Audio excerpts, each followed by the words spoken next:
I'll go ahead and call to order the Citizens Advisory Committee of the Transportation Authority. And we'll start off with public comment. I have one speaker card, Mr. Ralph Hoffman. Good evening. Ralph Hoffman. I am a member of the Sierra Club, and I'm a licensed professional engineer with a master's degree in chemical engineering, retired from Chevron. I moved here from Houston, Texas area some 30 years ago. Worked in Bishop Ranch and lived in Danville. I moved to downtown Danville, and then about 7.5 years ago, I got just tired of waiting for BART to be built from Dublin to Walnut Creek BART, so I moved to the Mercer, which is 2 blocks away from Walnut Creek BART. That's where I've lived for the last 7.5 years. By the way, Happy Earth Week. This is the 4th Earth Week event I have attended so far. Last Saturday, I went up to Martinez and celebrated. I have a few things about anniversaries to talk about. It was the 177th anniversary of John Muir's birth, and we celebrated that for our Earth Week at Muir House on Alhambra in downtown Walnut Creek. And of course, this is Randy's 5th anniversary working here, and what so much he has accomplished, and so much more yet. It also happens to be the 5th anniversary of something a lot sadder. 5 years ago, last Monday, this past Monday, was the worst environmental disaster in U.S. history. It was the BP, this explosion that killed 11 people in the Gulf of Mexico and spilled something like 4 million gallons of crude oil into the Gulf. Tremendous disaster. And let's see, other anniversaries. I think that's about it as far as anniversaries. As far as events, since Saturday, I attended the Walnut Creek City Council meeting last night, at which Director John Coleman gave a presentation about the drought and a water supply briefing. And I believe that the drought and the restrictions in water consumption have awakened people to the effects of climate change. This morning I attended this is an interesting meeting, the Interfaith Climate Action Network event. It was an event for clergy and lay leaders, and by clergy I mean of Protestant, Catholic, Muslim, Jewish. We even had some Native Americans there, and Hindus. It brought together all of the various religions of the Contra Costa County Faith Alliance to do something about the effects of climate change. And then here I am today, hoping that the future, and I think finally the public is ready to raise our sales tax in 2016 from a half cent to a cent in Contra Costa County. I really believe it will pass in 2016. Thank you. Thank you.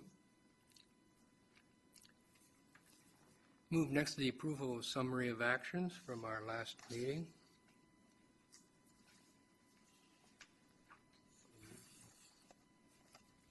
Do I have a second? Second by Linda. All in favor? Aye. Opposed? Any abstentions? You? One abstention.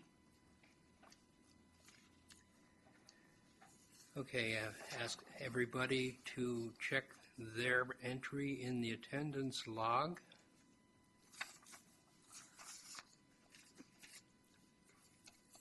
And pass on, especially our new members, check that we've got all the proper information in the 2015 roster.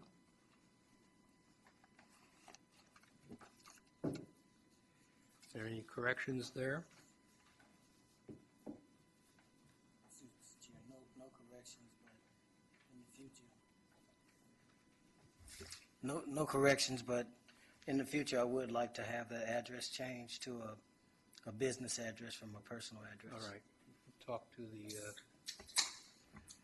the secretary. Thank you.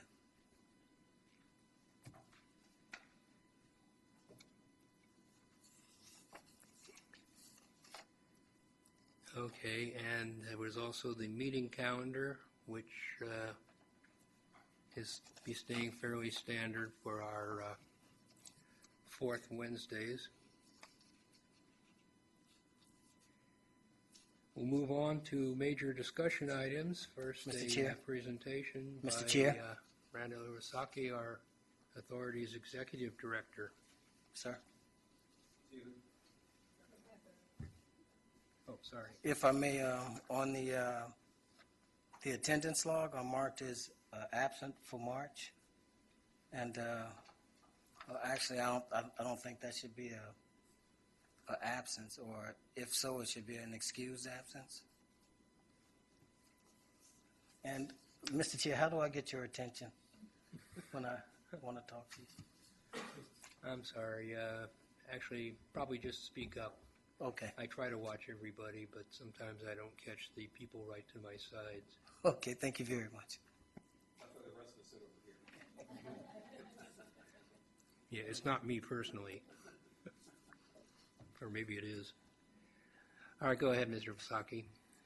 Members of the CAC, it's great to be here tonight, and I was always wondered why you all sat over here on the edge like that. Now I know. So I was wondering what you guys were going to gang up on me or what here. I'm pleased tonight to be here to talk to you about a subject that I'm passionate about, and that is delivering technology-based projects. So I think we've developed a pretty good PowerPoint presentation. Mr. Hoffman has noted my 5th year anniversary. It's actually 5 years and 6 days, and I did last longer than 6 months, so that's pretty good, right? So we're going to get right into this presentation. You can stop me anytime you want. Just raise your hand, and I will stop and explain the slide to you. Is this on, by the way? Yes. Okay, great. I usually sit over there so I can tell right away. So who are we? We're the tax authority, and I don't think you really need to be re-educated on these facts here. But wherever I go to speak, if I'm lucky enough to get out of Contra Costa County, I promised the board that I would tell everybody that listens to me who we are and what we do. And this is what we do. And I think the biggest thing for us in the recent months is we've reestablished ferry service in Contra Costa from Richmond to San Francisco. So the ferry boats have been ordered. It'll take a couple years to make them. And then once they're finished, they'll be put into service going from Richmond to San Francisco. We're excited about that. We do a lot of great things with the sales tax measure. Mr. Hoffman, I'm glad you pre-predicted that we're going to pass in 2016 if the board chooses to go out for another half cent, and I'm excited about that. I know we as the Contra Costa Transportation Authority staff are very excited about the prospects. Measure C passed in 1988. For those of you that didn't know that, it was a 20-year measure, generated about $1 billion in 1988 dollars. There's some great projects. Most notably is State Route 4 West. There was a high accident concentration, built half the freeway, and the accident rate has dwindled. And so that's great news. BART extension. And whenever I go out to the east side of Contra Costa, they say, we've been paying for BART for years and nothing's ever happened. Well, we're going to finish that extension here pretty soon. Measure J was passed in 2004. It started in 2009, January.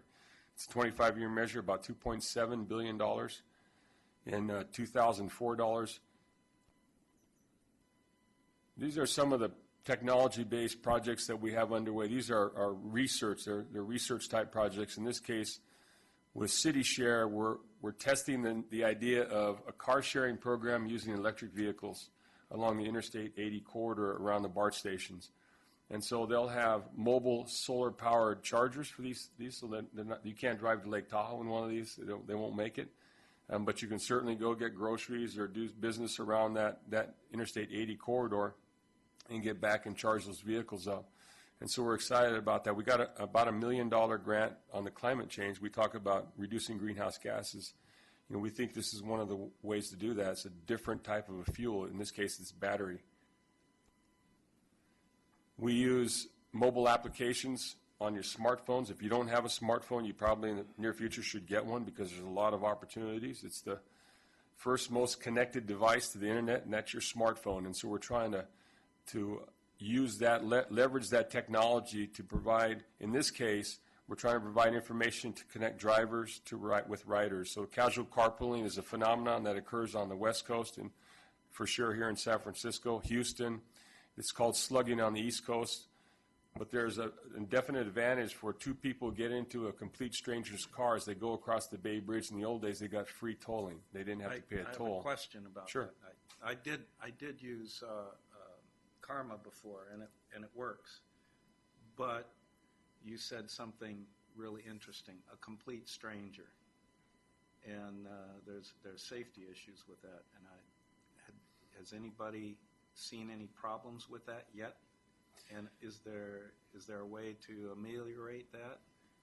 In the history of the casual carpooling and on the East Coast, the slugging, there has been, at least to my knowledge, no incidents of any issues. In the case of Karma, it's a GPS-based system, and so they know where that car, you have to log into that system, so they know, unless you hack into somebody's phone, they know who it is that's driving with who and how fast they're going. And so there's some technology. I mean, you can't 100% get rid of that, but under casual carpooling, you have the same risk. And so what they're trying to do is with technology, you can track where you're going, and you have your phone with you and those kinds of things. And so that question has been brought up more than once. It does work. It works. Yeah, it works very well. Thank you. Thank you for being a user. We're really excited about this integrated dynamic transit operation systems. The idea is, and I'll go with the middle one, connection protection. So in the future, using technology, once again, your smartphone, you signal the BART driver that's a little bit late, the train's a little bit late, it's coming into, let's say, Concord BART station. And what happens is the bus takes off because this has to keep its schedule. And so it's off track. It doesn't want to get off schedule. So it takes off. And you get out of the BART train, what happens? You see the taillights of the bus leaving. Now you have to wait 30 minutes. And time is valuable. And so what we think is with using technology, we can signal that BART driver to signal the bus driver, hey, wait for me. I've got a rider. And as I get out of BART and I walk down the stairs, I come out, there's the bus. I get on, and then through signal coordination, we can probably get that bus back on schedule. Very excited about that. When we polled in anticipation of a future measure, that's the second most prevalent issue is connection. They want to make the people that we polled, the first thing is fix it first. They're tired of potholes. I'm sure you are too. Second thing is BART. They want connectivity to BART. So when they get off BART or get on BART, there's BART, or there's your next ride. Dynamic dispatching, I'm getting older, so I've been here 5 years and I'm getting old, and so I can't quite make it to that bus stop. So I use technology. I signal. I say, hey, I want to ride, and I'm along bus number 94's route, but I can't get to that bus stop. Pick me up. And it goes to the dispatch. Dispatch sends a note out to the bus driver, hey, Randy's out there. He wants a ride. Pick me up. I can't make it to the bus stop. And the idea is not how many bus stops you hit. The idea is how many bus riders you pick up. Right? You want to put people in transit. You want to make it so it's seamless, so it's easy to get onto. And we like this idea as well.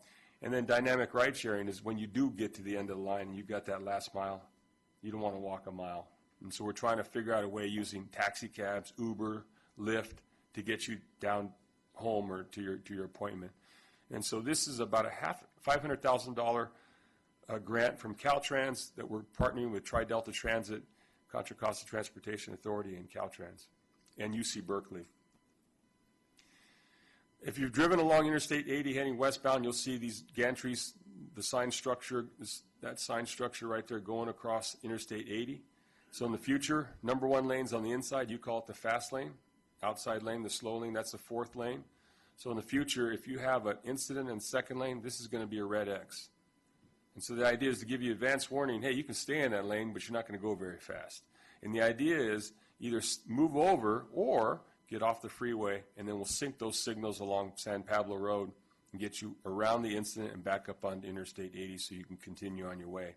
And the reason why you have a slash in State Route 4 is the Contra Costa Transportation Authority team competed with a lot of different agencies throughout the United States on the 2nd round of what we call Integrated Corridor Management Grants from USDOT, and we were one of the 13 grantees in the nation, so we're excited about that on State Route 4.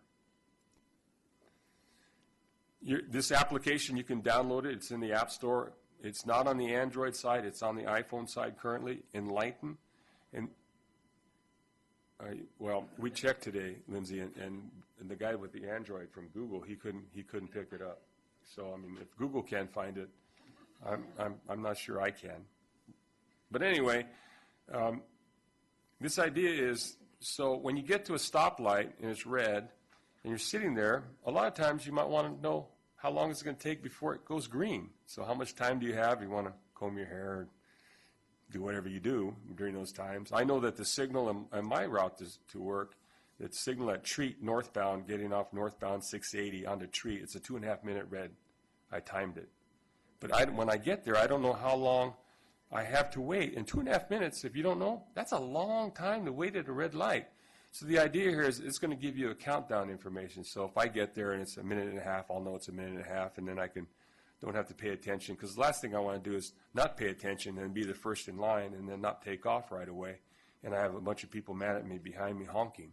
And so this idea will make you more aware of the situation that you're in, whether it's how many seconds you have to green light or how many seconds you have of red left. So we're trying to put technology, as I mentioned before, it's a passion that I have, and we're trying to implement technology in the transportation system here in Contra Costa. We're excited about that. And I'll have another slide about connected vehicles in the future. These are some of the things we're working on. We do kind of look at the smartphone on the upper right-hand corner. We think that's a great opportunity. It's connected, it's ubiquitous, it's everywhere, and the better we can get providing you with information or tools to make your commute more informed, probably it's going to be safer as well. The upper left-hand corner, we're trying to sync the signals. That's one of the third thing that the voters had said is, hey, we don't want to get to a red light and have nobody else around. Sync those darn signals so we can keep moving. And we heard them loud and clear, heard you loud and clear, and we're trying to work on that. The upper middle, electric charging stations, we're a victim of our own success here in this building. If you go out when you park, you'll see on the ground floor, there's 3 parking facilities now, charging stations. There only used to be 2. When I first got here, we leased the Leaf, so our employees know what it's like to drive an electric car, to get range anxiety, to understand how profile changes your commute patterns, how it's going to drain your battery. And so we were the only electric car downstairs. Today there's Teslas, there's Volts, and so we're getting letters that complain about how long we park at our own parking space. And so I took that up to the 2nd floor and said, hey, we paid for the installation of these charging stations, and now we're getting bad letters. So we paid for another charging station. We have our own CCTA, electric vehicle charging stall, and so we get to keep our car there. But there's a lot of different electric vehicles out there now, and they're looking for a place to charge.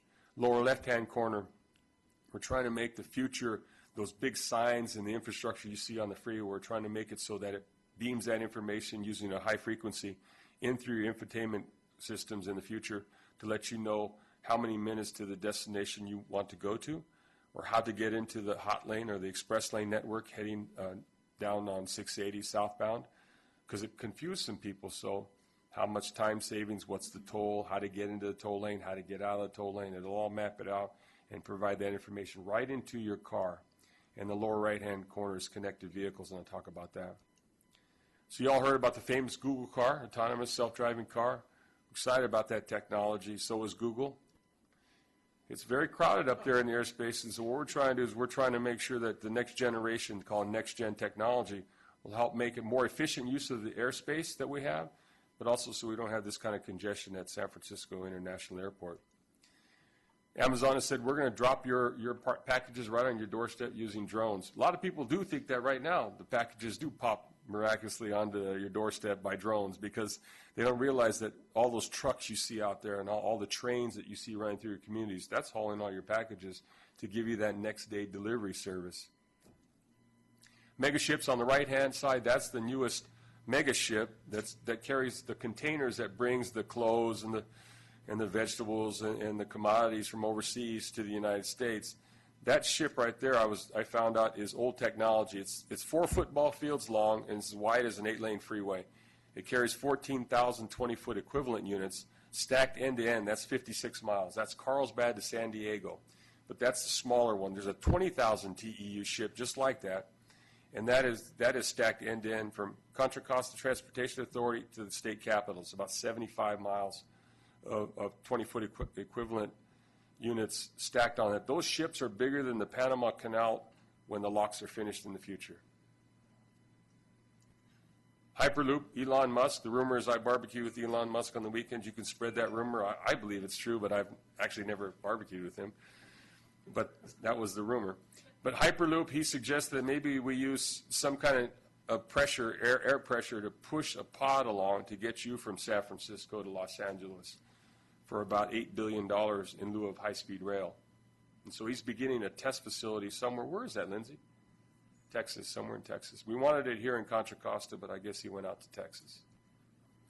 So the Connected Vehicle Program last February, Secretary Fox, Anthony Fox, U.S. DOT Secretary, said all cars will be connected. Connected meaning by electronically. And the idea is to make sure that the front car knows what the back car knows what the front car is, or you're approaching the intersection, you want to turn left, the car will not let you make that left-hand turn if it senses that the car is approaching too quickly. So we're excited about that. We're also excited about the autonomous vehicle. We have set up in Contra Costa County the largest secure autonomous vehicle test facility in the United States, if not the world. It's about, I'll show you what it is. And the vision is to build a connected vehicle, autonomous vehicle center at Gomentum Station where convergence, innovation, and commercialization of connected vehicle applications and autonomous vehicle technology takes place in the largest test bed in the world. And the idea initially was, when I first got this job, Susan Bonilla, when she was one of my board members, she said, you need to create smart jobs out at the Concord Naval Weapons Station. I asked her, why is that my job? I'm just a transportation guy, right? And she said, because you'll help the city do that, because we don't want them to redevelop the city using old technology. And that's one of our problems is we tend to build 25-year to 40-year plans using today's technology. We overlay it throughout the 40 years, and then as population grows in the United States, population is going to grow in California. If you use today's technology and you think about a population, let's say it grows by 25%, you're going to need to move around. So greenhouse gases is going this way because population is going this way using today's technology. And California Air Resources Board wants you to drive that greenhouse gases down. And so that's what happened in San Diego. San Diego got sued on their long-term regional transportation plan because of that divergence. They want it to converge. They want the greenhouse gases to go down, the environmental groups. And so we're excited about the opportunity where cars refuse to crash. You get efficient mobility, safer mobility, you get less congestion, because about half of the congestion in California is created by special events and accidents. Weather. The other half is the roads are too skinny. They're too narrow, right? They're over. The supply is more, or the demand is more than supply. So imagine your cars can follow closer without crashing. You've increased the capacity of your existing infrastructure. Then you can take those dollars and do what the taxpayers have told us initially is fix it first. Get rid of those potholes so we can make better use of our resources, our limited resources, by making our system more efficient. We're very excited about this 21st century transportation. So as I mentioned, it's the largest secure autonomous vehicle test bed in the United States, if not the world. It's 5,000 acres. We have a license currently to test on 2,100 acres of that. So if you think about San Francisco is 7 miles by 7 miles. This facility is 7 miles long by about 1.3 miles wide. So it's about a fifth the size of San Francisco, so it's fairly large. It has infrastructure in place. It has curvilinear alignment. It has profile change. It has 20 miles of paved roadway. Now, if you're in an autonomous vehicle that has to sense a center line, do you want a brand new, it to sense only brand new striping, or do you want it to sense average striping? Because that's what California and the rest of the United States has. They don't have brand new striping, they have average striping. And so you want those cars to be tested not in a brand new facility, but a facility like this where it's hard to see that center line potentially. If you ever go into a tunnel like the Caldecott, you're more than likely going to lose signal, right? Sometimes you even drop your cell phone. Well, these are 1,400 foot long, and so they're ideal for testing frequency loss, GPS, things like that. Under crossings, we don't have to fake a bridge. We actually have a bridge. That's Willow Pass, I believe. And you have the bent. The center column there is what I call a bent, but the center column is not protected in this case by guardrails. It's connected by a little sign right there. It says, hey, there's a big object in front of me, in back of me. Well, the car's got to navigate under that facility right there. So the road's cracked up. Now, that doesn't look like any roads in Contra Costa. It might look, I think Alameda has some of those, but we don't have any of those. But then we have hills. You have sight distance problems around the corner here. You can't see quite around that corner, so you can test how two cars will communicate to each other in that scenario.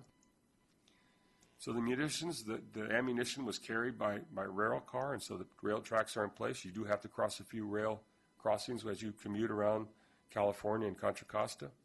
Parking lots, self-parking. In the future, these cars, you're going to go to a restaurant, in my opinion, you and whoever, you're going to get out of your car, you're going to push a button like this, and the car is going to go off, and it's going to park itself. Now, that makes your parking lot more efficient. Why? Less space. You don't have to open your doors. And so and so instead you have anywhere between $22,000 and $35,000 a space for, depending on the height and how many spaces are in an elevated parking structure. It's expensive, so you can make better use of your land. We're very excited about that. So we made an application to make this a test facility in the United States Department of Transportation's Connected Vehicle Pilot Demonstration Program. This inside the blue Gomentum Station, that's where when you make a change to the software or the hardware, you probably want that tested in a secure area where it's not going to run you over. So the idea is to test on the inside and then go to the outside and test these 10 functions. And so we have these 10 ideas to take it out to the streets of Contra Costa, and the elected officials so far have embraced that idea. So this is vehicle to vehicle, the lower right-hand corner. So car-to-car communication, vehicle to infrastructure communication in green, and then commercial vehicle operations and transit. We're going to test transit interface between bicycles, because people like to ride bicycles, and people like to walk. And so we're testing that as well. What about motorcycles? Bicycle, motorcycle, yeah. You ride a motorcycle? I have friends who do. Yeah, we care about those folks as well. So cities were generated around the ports in the old days. The ports, the railheads, and the ports. Why? You get people in, you get people out, you get goods in, you can get goods out. It's a great opportunity. And they expanded, but only near the ocean. So as the interstate system expanded across the United States and the rail, you got City 2.0. They were at the intersections of major freeways. So you can get goods in, goods out, people in, people out. You had mobility. That's how you expanded the population across the United States. Well, Eric Garcetti, the mayor of Los Angeles, and Eric Kevin Johnson, the mayor of Sacramento, they have a different vision. They have a Vision 3.0. They call it a connected future. So the idea is to use a connected infrastructure, the community, to provide services so that they don't have to. So you think in terms of cities, they're having to pay a lot of money to provide services. So I'm going to ask you a question. Who's the largest taxi cab company in the world today? No. Uber. Okay. How many taxi cabs does Uber own? None. Who's the largest seller of music? iTunes. How many record stores? So things are changing. Technology is changing the way we do business, and that's what they're saying. And so here at the Contra Costa Transportation Authority, we think if you overlay a connected city with a subscription-based autonomous connected vehicle transportation system, you get City 5.0. And the reason why we skip 4.0 is because we like Hawaii 5.0, and City 5.0 sounds a lot better than City 4.0. And the next generation of wireless technology is 5G. You're using 4G LTE today. It's going to 5G. So you got data-driven mobility. We'll be able to get you where you want to go so you don't see that red light if you don't have to. You won't make a left turn in front of an oncoming car that's going to kill you, going to hit your car. You're going to have an accident. We'll be able to innovate between modes, right? So you get that connection protection, and we'll have a great city. And that's what we see for the city of Concord as they redevelop the Naval Weapons Station. Randy, Yes, sir. you said subscription-based. Tell me more about that. So the idea is, instead of you owning a car, you're going to have, you don't have to own a car in the future. A car will be out there running around based on you want it. I need a car. And so the car will come and get you, because if you go back to this picture of the Naval Weapons Station, if I can get back there. As I mentioned before, it's 7 miles long, okay? And this applies to anywhere, so I don't have to use this slide per se, but I'm going to do it anyway because I like it. So I'm going to give you our vision. And by the way, the team here is very, very good. I'm blessed to have these.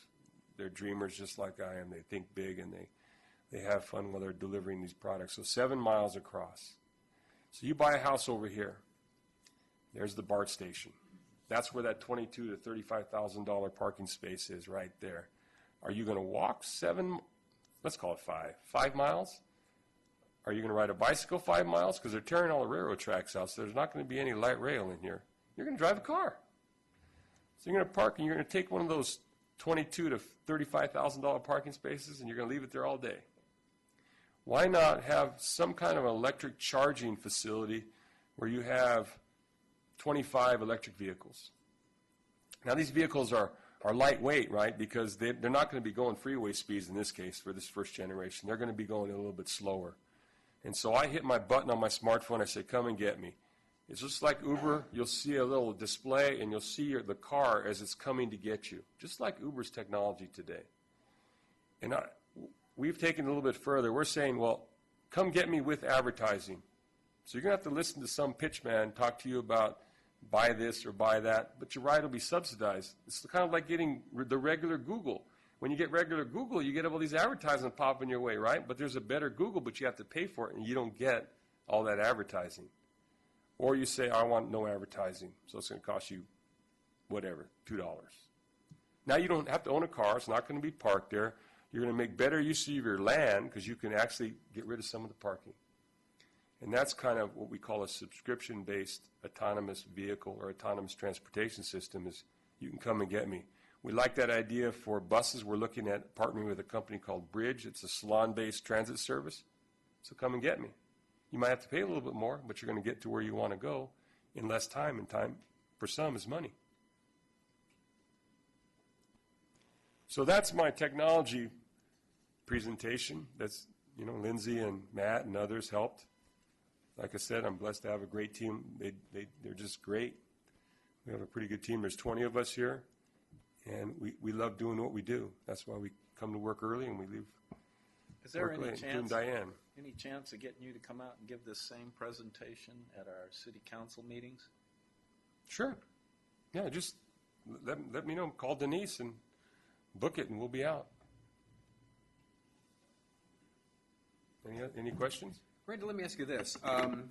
Looking at the challenges we're having right now in terms of gas tax, providing funds for road repairs, what do you look at the future of funding? I mean, in terms of, if gas tax is going to be phased out, how do we find a revenue source that is kind of based upon the number of miles that a vehicle drives, and then proportionately, charging that vehicle owner, to basically do their share of road repairs and road maintenance? I mean, the funding for that. What do you see?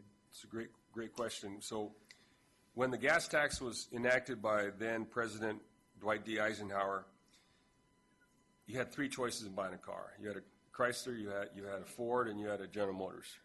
And they all got about the same miles per gallon, about 8.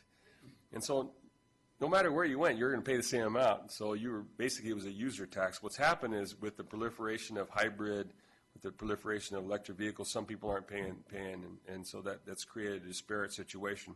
Plus, they haven't raised the excise tax on gasoline on the federal level since 1993, and it's still 18.4 cents. And on the state level, they've done the base excise tax is still 18 cents. That was last raised when Governor Duke Majan was the governor in 1994. That was the last penny.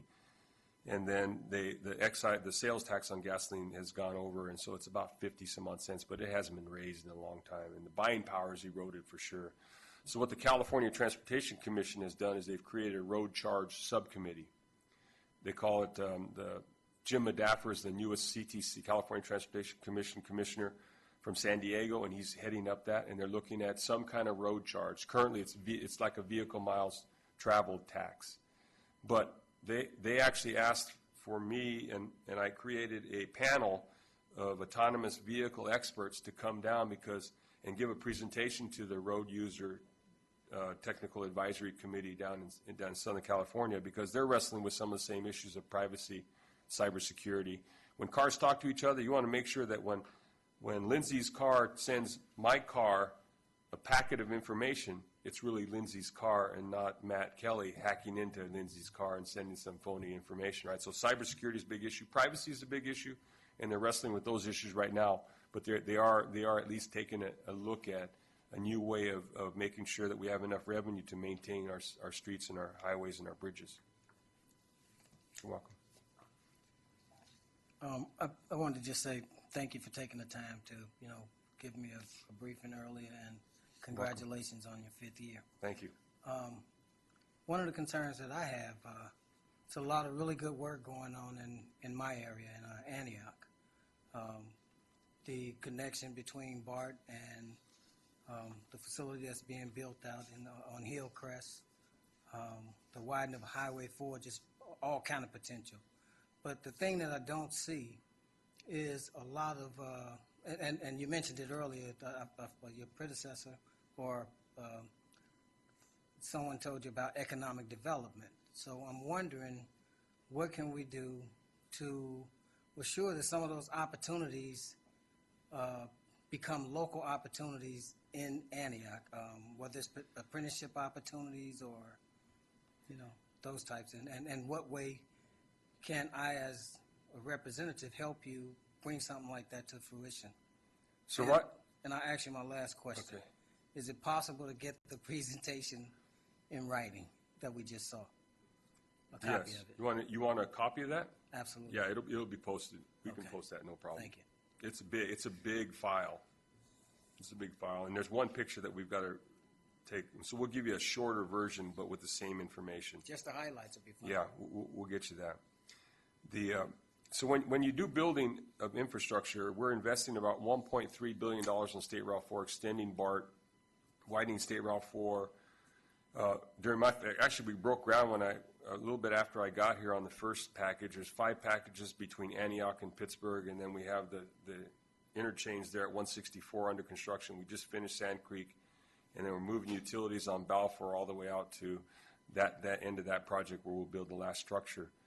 So that, if you look at the California Business Roundtable, they say for every $1 billion, you generate 18,000 jobs. Federal Highway Administration says for every $1 billion, you generate about 33,000 jobs. So somewhere in between, probably, let's say there's 18,000 jobs. So there's a lot of jobs that are created short term while the project is being built. Long term, if the transportation system, and I kind of mentioned the City 2.0, the city's cropped up as the interstates where they merge, right? Because you can get goods in and goods out. If you can make all the great goods, but you can't get them out of your community, then no one's going to buy your goods because you can't get to the site in time. So you want your corn of Brentwood to get out to be sold by Safeway or whoever. And so we're looking at opportunities to try to redevelop that northern waterfront, the old area that used to be manufacturing. We call it modern. Lindsay, she's a great brander, and she wants to make sure that I use the right terms. And her term that she said that I'm authorized to use is modern manufacturing.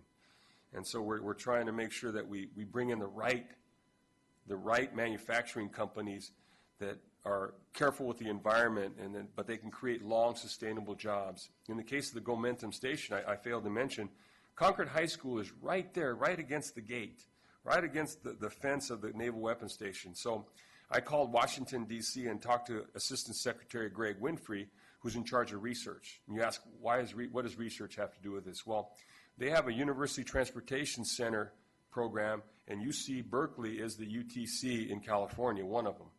And so we want to hook Concord High School up with the University of California at Berkeley, which is pretty good. And it's not as good as Cal Poly San Luis Obispo. That's where I graduated, but it's okay. But you want to hook them up, and then Los Medanos High School. Lindsay had a meeting with the dean or the president or the junior college. And so the idea is get these kids interested in STEM, get them interested in science, technology, engineering, math. We're excited about that opportunity. And so what we're trying to do is, where we can, is we look for these opportunities. And as the system is used more efficiently, and you can get goods and services in and out, then the manufacturing could follow. Now, once again, Susan didn't ask me to do that, but she did ask me to do it in Concord. But we are looking at the manufacturing along the northern waterfront, and we're trying to figure out if we can find a grant to make sure the local arterials are robust enough to get those goods and services onto the freeway and then out of Contra Costa and onto a ship to go somewhere else. Thank you. Hi. Yes? Hi. I wanted to congratulate you guys on all of this. It looks really cool. I'm probably the last person my age to get a smartphone. I just got one last year. So this makes me really excited to have one. How long do you think it'll take us to get from City 2.0 to 5.0? Well, we're going to try to get you to City 3.0. And you know, we're looking at our partners to try to light up the city of Concord. So if you can, the idea is to have broadband everywhere, ubiquitous broadband. That way you and your kids all have the opportunity, and grandparents if you want, to connect to the web to get information. And we don't have it. And so we're looking at, we have partners ready to go right now to light up the Concord area of the Naval Weapons Station to have dedicated short-range communication, that car-to-car connection, but also Wi-Fi. And then we'll see how effective it is for 3.0. And then 5.0, City 5.0, you're talking about an autonomous vehicle fleet. Paul Godsmark from Canada, who runs their Center of Excellence, said the tipping point is 2026, so it's a little bit out. So you can practice with your smartphone for a while and figure out exactly how, all the apps you want. And then hopefully by 2026, there'll be enough autonomy out there to make a difference. I think that if you look at Elon Musk said that he'll have an autonomous vehicle on-ramp to off-ramp later this year. So that the Model S will have the technology to get it, and hands off wheel, feet off pedal, and it'll drive to the next off-ramp and get off, and you'll have to take over again.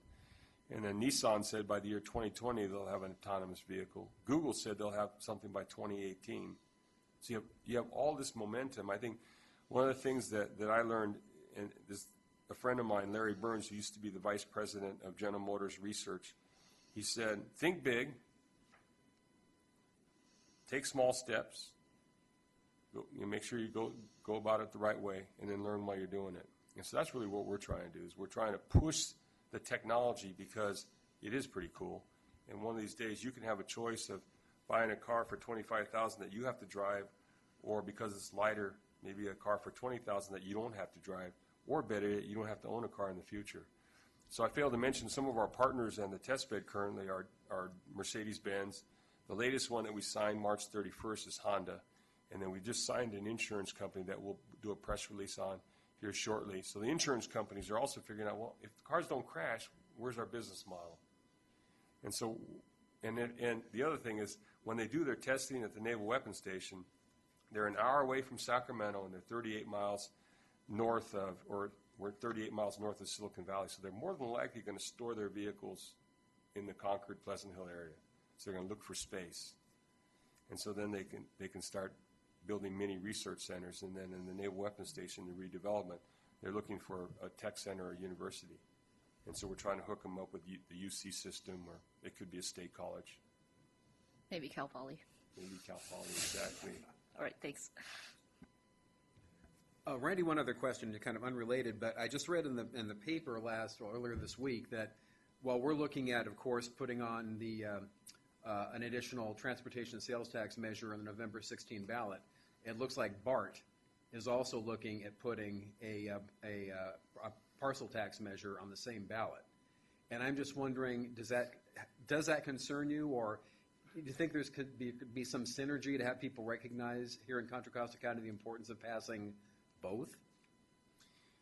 That's a great question. We have done our due diligence and kind of reached out to the various counties on who's going out in 2016, because the term is a crowded ballot, right? You don't want to have 14 sales tax measures or parcel tax measures, and the voters just say, forget it, we're not going to vote for any one of them. And I was interviewed for that article that you read, and I think that in 2004, when the board put the Measure J on the ballot, BART had a parcel tax on the ballot as well. So what we're trying to do is we're trying to make sure that we have synergy and make sure the message is the same message, right? We work together rather than against each other, because ultimately, BART's got this need to replace those cars, and that's it served us well for 40 years, and now it's worn out, right? And so you need to replace that. Likewise, the roadways, as you get over toward Interstate 80, the cities are older; they need infrastructure improvements, and so we're trying to make sure that we take care of that. And then the final fact is people love to live here, and so they're moving here because why? They like the area, they like the climate, they like the economy, and they like the recreation. So they'd rather live here than in somewhere else. And so we have to provide for the future generations as well. So we're trying to do this through technology in a way to make sure that we have a transportation system that moves people and keeps this economy growing. It's very important for us. Yeah, 66.67%, right? So we're going to poll before. We're not going to put it on the ballot if it doesn't poll well, but we're doing everything we can, much like tonight, is to get the word on what we're working on. I think some people think that some of the stuff that we're working on, wow, why doesn't our area work on that? Why doesn't our county do that? Why isn't our county worried about autonomous vehicles? And what we do is, I was on a panel a couple of Fridays ago at UC Berkeley, and one of the professors from Pennsylvania, Pittsburgh, she said they interviewed the top 20 MPOs in the nation, and none of them had autonomous vehicles identified in their long-term plans. I said, that's not true. We're not the 20 largest MPO, but we have autonomous vehicle, connected vehicle embedded in our 25-year plan, our look ahead. And then also we have technology in there as well. Because I think that ultimately in the future, you're going to say, wow, we need more of that technology. You've got to find a different way of moving people.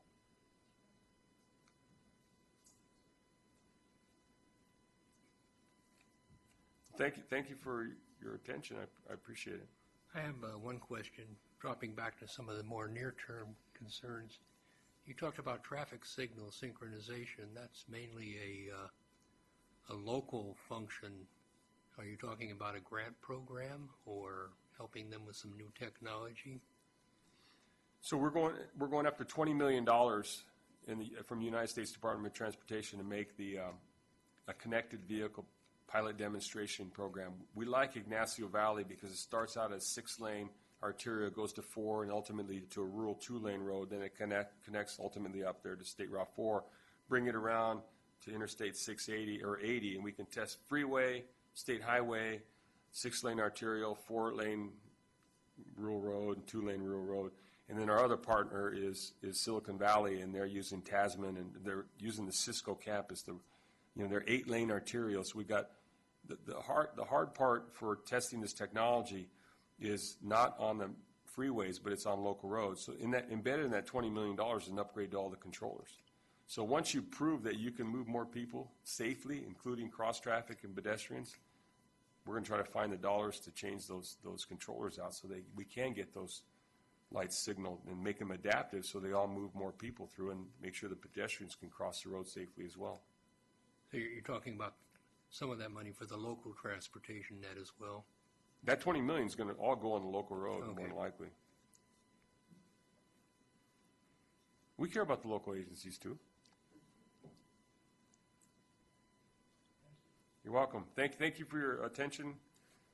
If you want me to come back one of these days, I will. Thank you. Well, I'm sure several of us will be passing the information about this presentation to our respective councils. Okay. Then we'll post it, and you can get it off our. Lindsay will send all of you the web address. Thank you.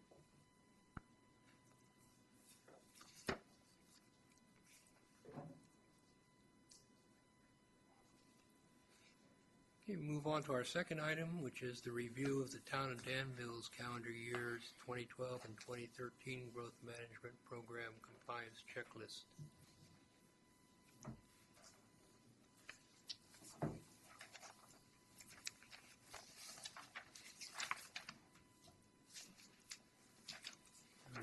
You'll introduce yourselves?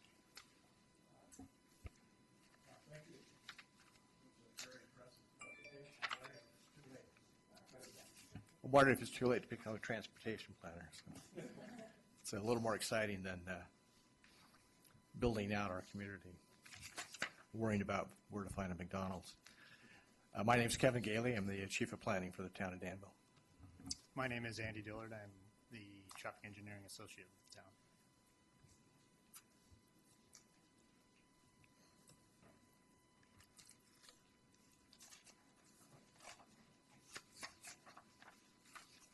Do you have any particular statements you want to make, or shall we open it up for questions?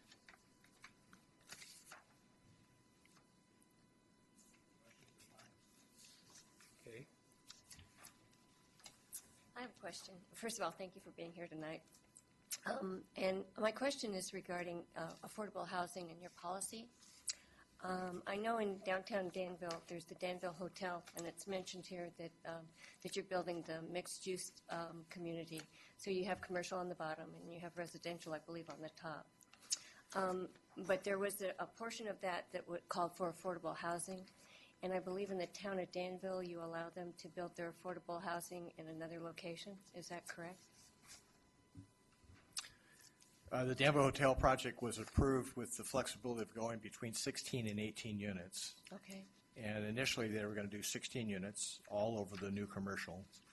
And our inclusionary requirement would have had one of the 16 be affordable to a moderate income household. The way the numbers worked, if they did a 17th unit, they'd have to do two affordable. And so they initially wanted to just do the 16, but the market reaction to the for sale product was such that they really want to sell 16 units. So they made a decision after the approval to convert the second story of the actual hotel structure, which is now a designated historic structure. They're doing two small for rent units in there. Oh. So they actually will do the 16 for sale units. The new units averaging 1,250 square feet each in size. They'll do that over the commercial, but their affordable component will be two small one-bedroom units above the hotel. Great. Thank you. That's all I want to know.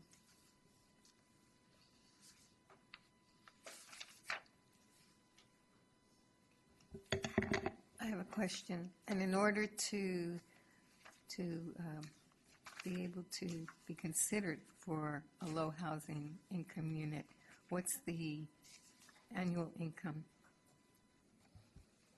Well, the affordability in our inclusionary is tied to 110% of median income.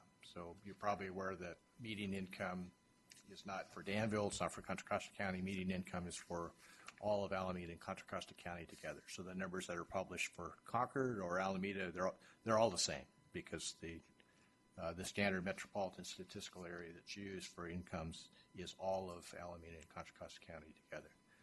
So when we do inclusionary for sale, we typically are seeing 3-bedroom homes, and we have the assumption that that would be adequate to accommodate a 4-person household, and 110% of median income would put them at an income of about $102,000 a year. So that's 10% above median, and that, again, that number is applicable for all of Alameda and Contra Costa County. We've been pretty stringent on the assumptions we plug into backing that income to a sales price. Looking at other jurisdictions, they usually somehow do some math that gets a little higher, but that currently backs into a sale price. So a 3-bedroom house, 4-person household, 110% median income, sales prices between $425 and about $445. For rent, we actually have done more units that are for rent over the last 10 years than for sale. And that then depends on the size of the unit. So if it's a 1-bedroom, it's assumed adequate for a 1 or 2-person household. 2-bedroom, it depends on the size, whether it's considered adequate for 3. And we have some, but we have very few 3-bedroom apartment units. The income there is tied back to the actual household income. So the rent is a function of actual income with 30% of gross income assigned to rent. So different things, different approaches if it's a for sale or a for rent.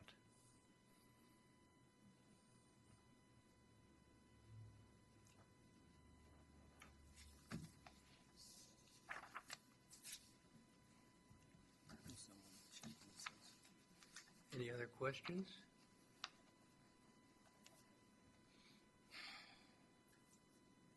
If not, generally, we defer to the representative of the city under review to make the motion to recommend approval.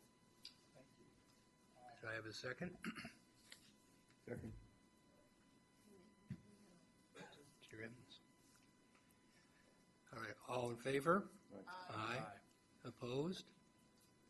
Abstentions? Passes unanimously. Thank you very much.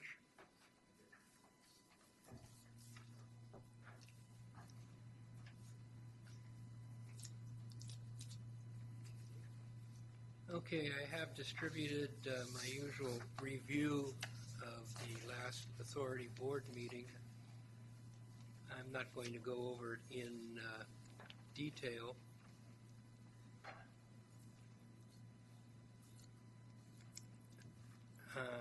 Mr. Iwasaki talked about the planned sales tax measure, projected for possibly for November of 2016. And the preparation for this, I believe, has been going on for at least a year. And so this is not something that the choice is made at the last minute. It's a very careful process when you're talking about something this involved. And so one of the major discussion items was the next step in this process, which is the development of a comprehensive transportation plan, which will probably include the various signature projects that will be used to help promote the sales tax extension and increase.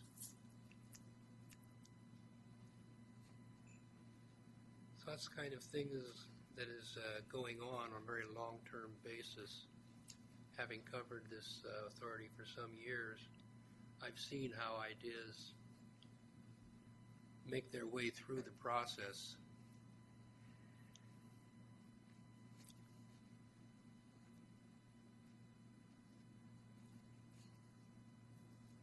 And also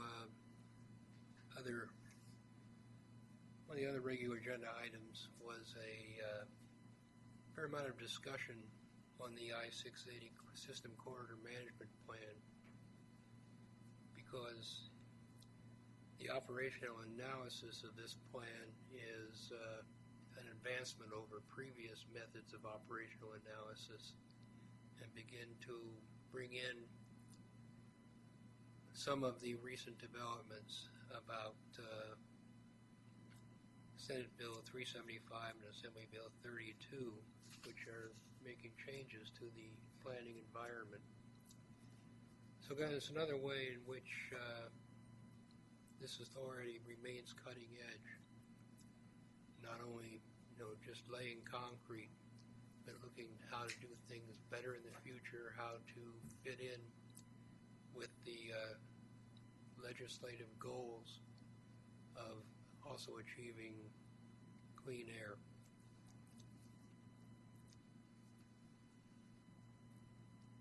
So I think that's the only comments I have. If there are any questions.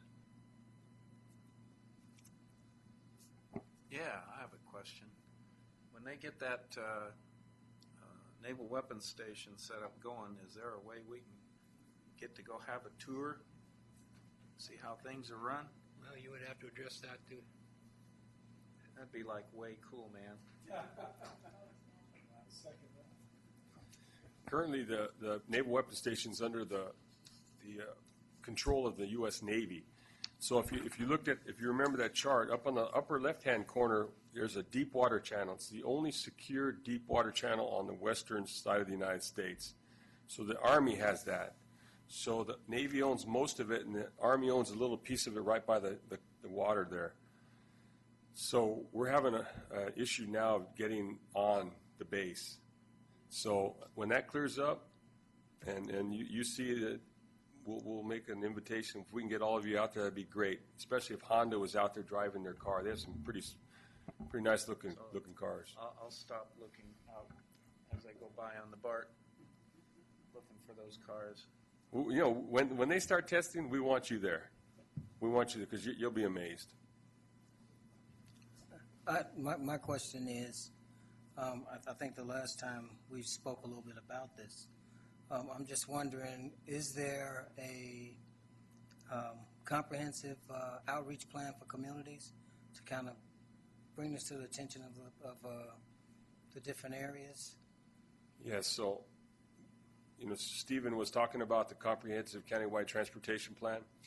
I was asked not to do it the same way we did it over the last 5 or 6 cycles, because it's done every 4 years, and I said that's good news because Lindsay Ross and others and I weren't here last time, so I don't know how it was done last time. So in the area of outreach, Lindsay has used the latest social media tools. So we use Twitter, we use Facebook, we use mailers, which is all. We moved the place where we had open houses. We did a robocall. We had 5,680 people dialing in and 1,362 people dialed in for 40 minutes to provide us with comments. There was more comments that she recorded this cycle than we had in the previous 25 years of this organization.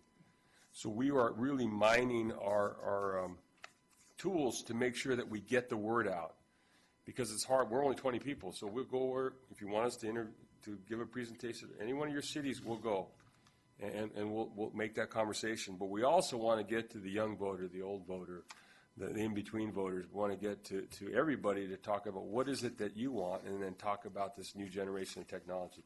So in the area of technology, that's something that as we poll to determine whether or not we're going to go out with another measure, that's one of the questions. Are you interested in technology? And I think people are interested in technology. Well, you kind of hit on my concern. Part of it is face-to-face with, some of the voters. The other part is, again, as we talked about education, getting it into the schools. I think educating the younger people who will be the beneficiaries of most of this a lot longer than, most of us is imperative. And I think the social media is fantastic, but I think voters, understand it a lot better. Say, for example, in my city, I would be willing to probably try to put something together for a Saturday and get as many people as I could together. And then one of the reasons I asked about the presentation is because I plan to take it back to some of the organizations around the city myself.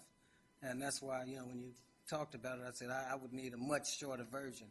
Right. And then what I would actually be doing is finding out how much interest it is in my city for people wanting to know more. And that way I could come back and let staff know, and, it could probably save a little time. Okay. Well, she actually is better at answering this question. Do you want to add anything to this, Lindsay, about outreach to the educational system? You've made some inroads with junior college, and we try to get to the universities, but how about elementary school?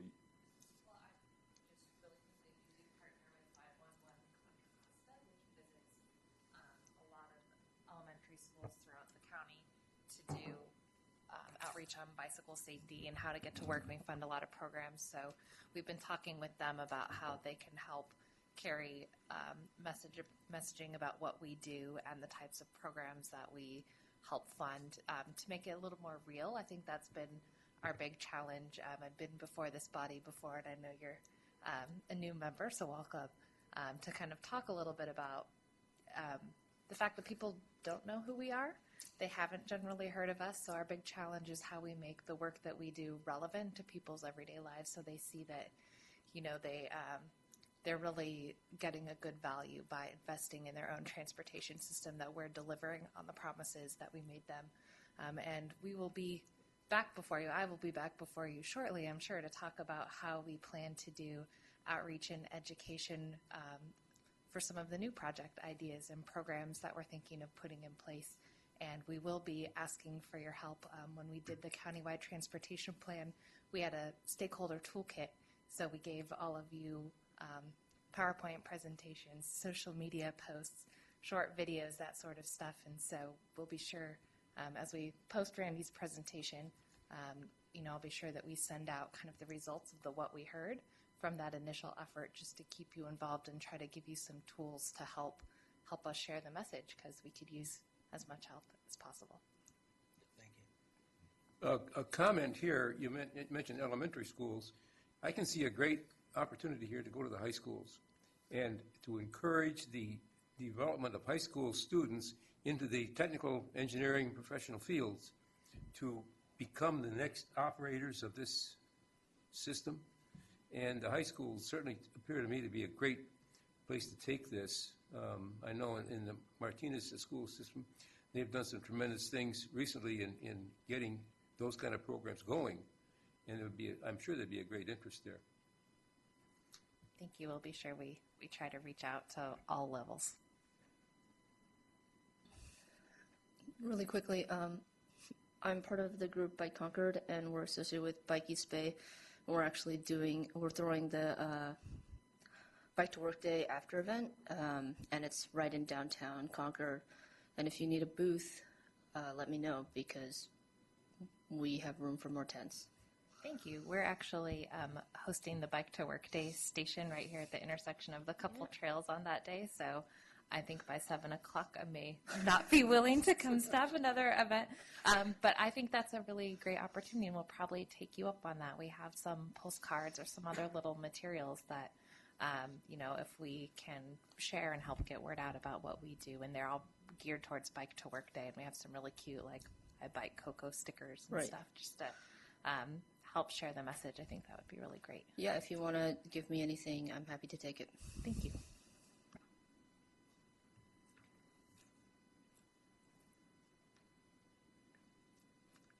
Well, I think we've been kind of moving through agenda item 4, which was member and staff comments.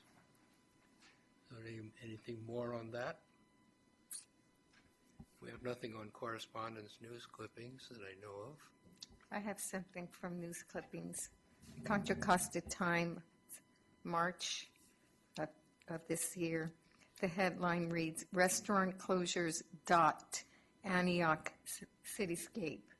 And they are mentioning a few things. Number one, paying the employees more because of the increase in the minimum wage that has affected some of the restaurants in the area. A significant amount of space was given to crime, and also the battle for customers. So there are quite a few restaurants in Antioch, which is a very established area, that they're looking at restaurant closures and how that's affecting their economy.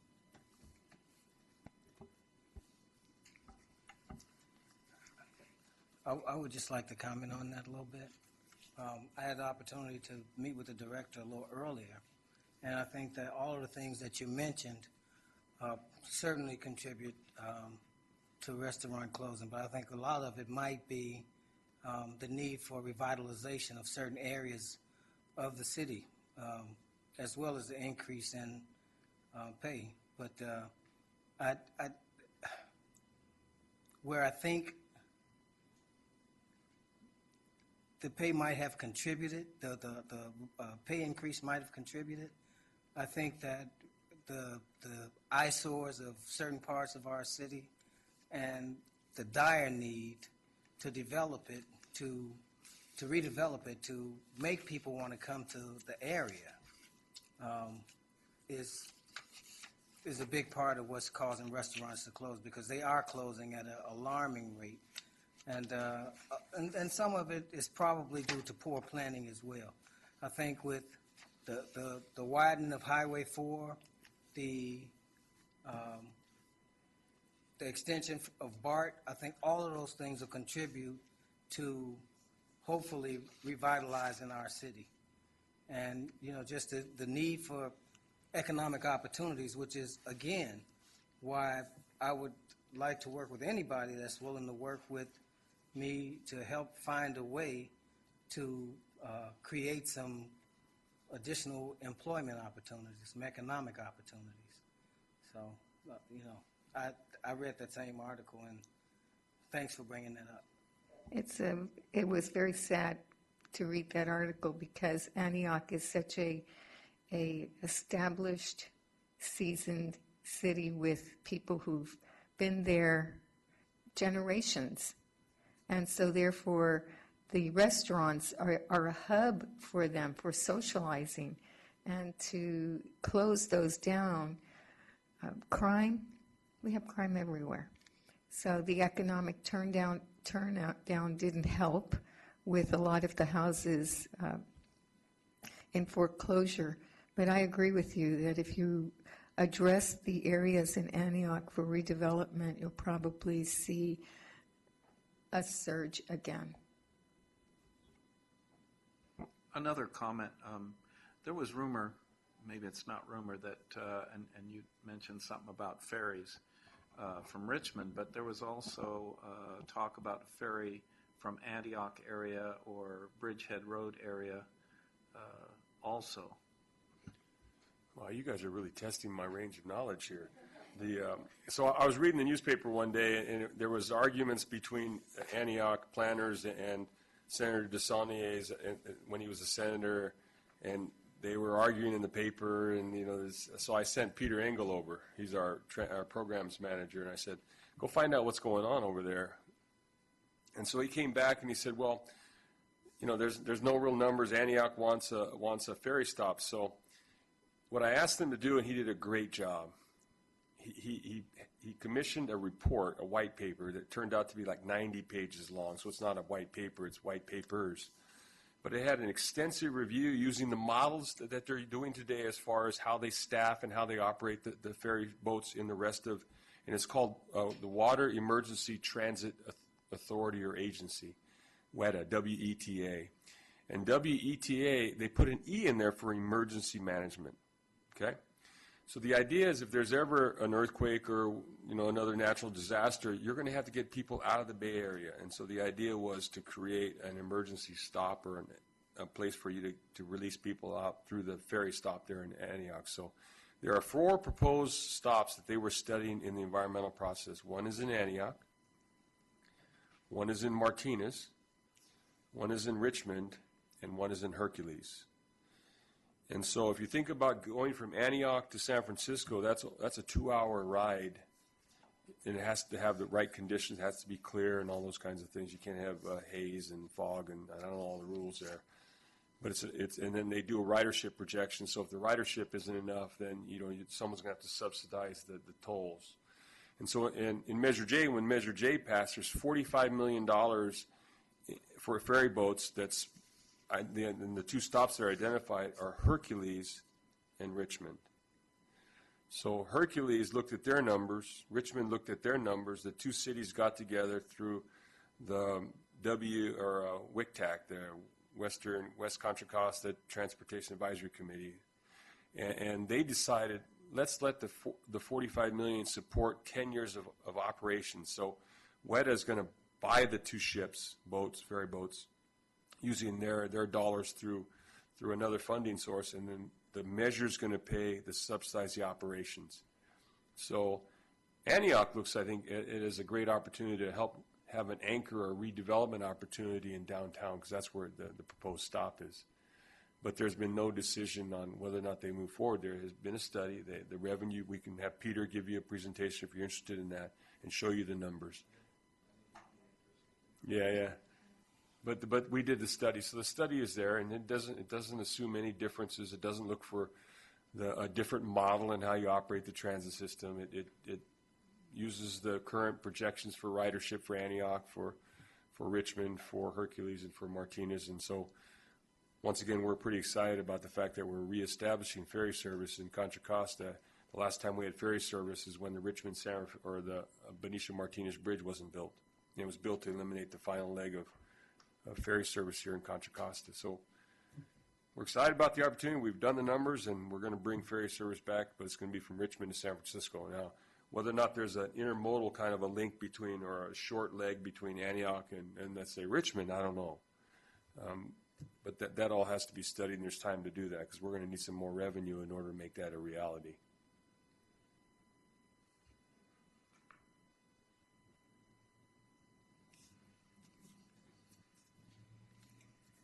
Anybody have any suggestions for future agenda items?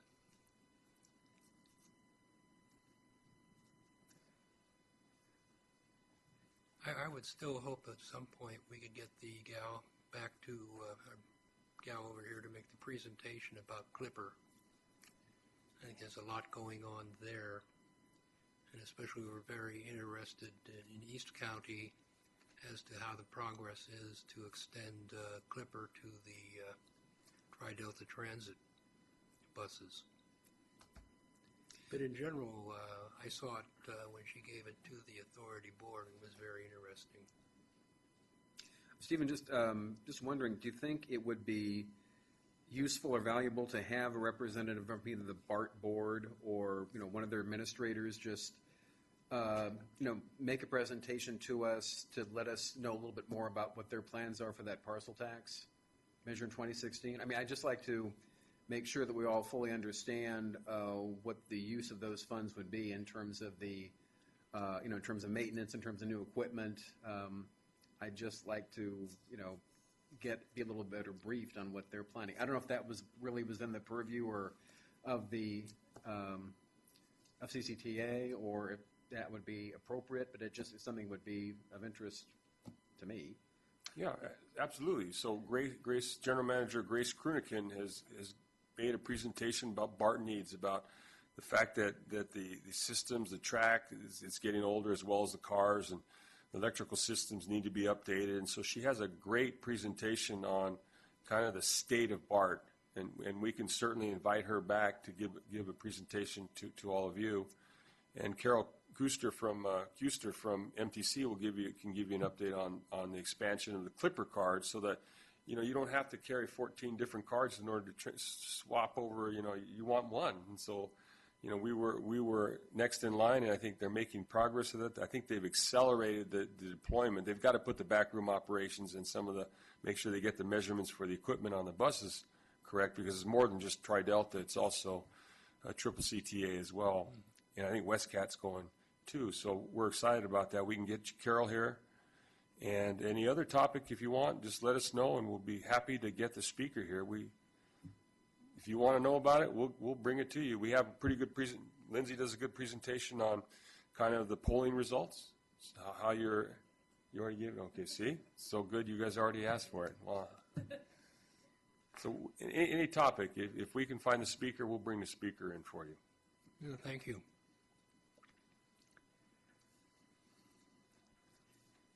Okay, if there is nothing else on future past agenda items, I'm going to declare the meeting adjourned. Whoops. I do have one question. I know it's probably down the pipe a ways, but could you tell me about State Route 239? Sure. So State Route 239 is a paper route. It's a legislatively identified route, but it doesn't have a route record of decision or route adoption formalized yet. So the idea is to connect Brentwood to Tracy, somewhere out between 580, 205, and then State Route 4, because we're kind of cul-de-sac. And so currently we have a feasibility study report that's done. You can go online, TriLink. Yes. TriLink 239. And now we're starting the environmental process. So the handoff is between our planning organization and Martin Engelman, and we're handing that over to Ross's staff, Ross Chittenden, who is the director, the deputy executive director in charge of project delivery projects. And so his area is going to be tasked to find the dollar. We're going to find the money ultimately, hopefully, but do the environmental document on getting the right alignment approved through the environmental process. That's starting right now. Because I live in Byron. Okay. Okay, and we're really concerned about Okay. how that's going to affect us. So, but I couldn't find out about it then? Yeah, we can actually, if you want, to bring a presentation to you to show the four alignments, the fixing up of Byron, the fixing up of, Vasco, a potential toll road that takes traffic off of Byron, takes traffic off of Vasco. Why would you go down a 2-lane road if you can go on a 4-lane? That's the time value of money. So how much does it cost versus the time savings and the safety piece of it, right? And then the airport connector to connect that underutilized Byron Airport to get some of the, if there's ever goods that come in, they go out there. And I know that in Byron, you're concerned about the high-speed traffic going near that school where we had a tragedy last year. And so we got kind of involved a little bit in that as well, talking to the county. So. Well, our real concern is Camino Diablo Road. We have 11,000 cars a day on a road that isn't built for it, and 14,000 cars a day on the road where the accident happened. So, we're pretty concerned about it. Pardon? Preferably, yes. And I was just going to interject really quickly to say I know that Assemblymember Frazier's office has heard your guys' concerns, and they've actually reached out to us to make a presentation. They've been wonderful, yes. Thank you.